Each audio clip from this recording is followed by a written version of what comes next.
இது ஒரு கேள்வி. 2வது வந்து நீங்க ஒண்ணும் இல்லங்க. இந்த சச்சின் ஃபேன்ஸ் இருந்தாங்க ஒரு காலத்துல. கோலிய வந்து அடுத்த சச்சின் அப்படின்னு சொல்லும்போது யாருமே ஃபர்ஸ்ட் ஏத்துக்கல. ஆனா அந்த மனுஷன் அடிச்சு ப்ரூவ் பண்ணி சச்சின் ஃபேன்ஸே ஒரு கட்டத்துக்கு மேல ஏத்துக்கிட்டாங்க. ஆமாடா, அடுத்த சச்சின் இல்லனாலும் இவர் ஃபர்ஸ்ட் கோலிடா. இவர் வந்து மாஸ்டர் அப்படின்னு வந்து ஒத்துக்கிட்டாங்க. அந்த மாரி மக்களா வந்து இத சொல்ல வச்சிருக்கணும். லைக் வந்து கில்லு வந்து அடுத்த கோலி நீங்க பிராண்டிங் பண்றீங்க. ஆக்சுவலி அப்படி இருந்திருக்க கூடாது. கில்லு வந்து இப்ப அடிக்கிறாரு பாத்தீங்களா, அந்த டெஸ்ட்ல அடிக்கிறாரு, ஓடிஐல அடிக்கிறாரு, எல்லா இடத்துலயும் அடிக்கிறாருல்ல. அவரு அடிச்சு அவரு வந்து அடுத்த கோலின்னு வந்து செட் ஆனதுக்கு அப்புறம் நீங்க அந்த கேப்டன்சி எடுத்து அவர்ட்ட குடுத்திருந்தீங்க அப்படின்னா மக்களே ஏத்திருந்திருப்பாங்க. இப்ப மக்கள் எதுக்குறதுக்கு காரணம் இட்ஸ் ஃபோர்ஸ்ட். It's forced. நீங்க வந்து யாருமே வந்து சுப்மன் கில் தான் கேப்டன் ஆகணும்னு சொல்லிட்டு ஆன்டிசிபேட் பண்ணல. மோஸ்டா இப்போ விராட் கோலிக்கு எப்படி எக்ஸ்பெக்டேஷன் வந்துச்சோ, ரோஹித் சர்மாக்கு எப்படி எக்ஸ்பெக்டேஷன் வந்துச்சோ, அந்த மாதிரி இவருக்கு வரல.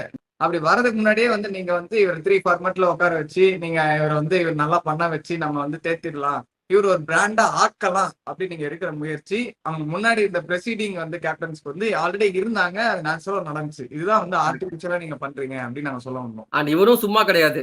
கங்கா சந்திரமுகி மாதிரி நின்னார், கங்கா சந்திரமுகி மாதிரி உட்கார்ந்தார், கங்கா சந்திரமுகியாவே மாறிட்டார் அப்படின்ற மாதிரி இவரும் கோலி பண்ற எல்லாமே எம்ஆர்எஃப் பேட் யூஸ் பண்றாரு, அவர் மாதிரியே வந்து போய் ஸ்லெட்ஜ் பண்றாரு, அவர் மாதிரி அடிக்கிறாரு அப்படின்றப்போ இப்போ வந்து கில் விராட் கோலியாவே மாறிட்டு இருக்காரு கொஞ்சம் கொஞ்சமா. அதை வந்து அவரா ஃபோர்ஸ் பண்ணி வராம அந்த கில் அப்படின்ற ஒரு பிராண்ட் அவரா டெவலப் பண்ணா வேணா ஃபேன்ஸ் வந்து அக்செப்ட் பண்ணுவாங்க.